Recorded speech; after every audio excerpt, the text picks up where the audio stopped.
So at the Design West event in late March in Silicon Valley, we had an opportunity to meet with some San Jose State students, and one of them was Joy Franco here, who's a mechanical engineering student at San Jose State.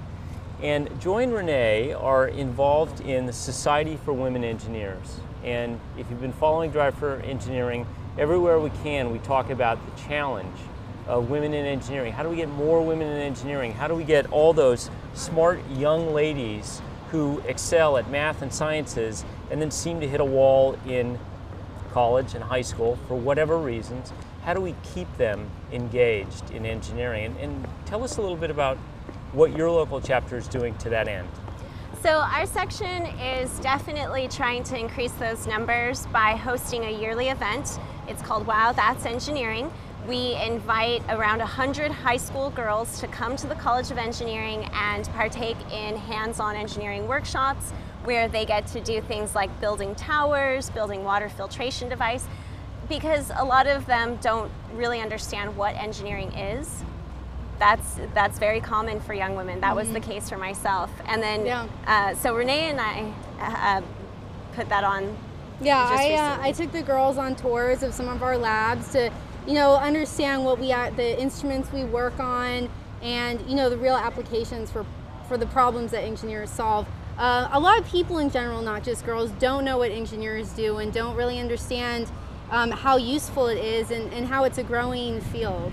They don't understand why they should get into it. So we're just trying to promote an awareness of what it is and the value of it, and all the cool stuff you can do, of course.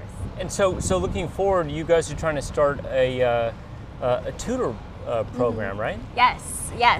In order for the club to raise money so that we can send our students to leadership conferences, we'd like to start tutoring young women in the community.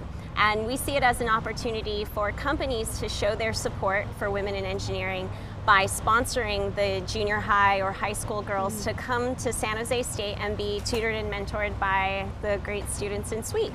Yeah, and that also, we can help promote SWE and all the ideas that I just talked about with those girls on a personal level while helping them in their classes. So, material science, mechanical engineering, how have you sort of run the gauntlet and gotten to where you are now? Why are you interested in that when there's, in some cases, only 5% of women are in engineering? Yeah, it took many years. I was someone who entered community college, no idea what I wanted to do. In fact, my first major was anthropology. And so it really took me a while to find the niche that I'm in, and it shouldn't have to take that long, is my perspective on it. I was in community college 5 years, and I have enough units just transferring here that I could have a degree. So I really had to search through and just take classes till I found it.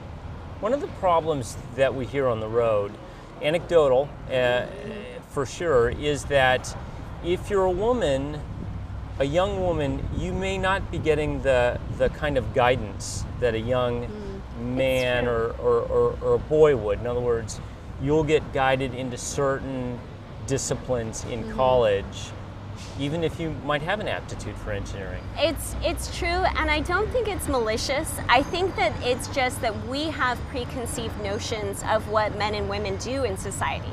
We're just brought up with that, and like I said, it's not with malintent.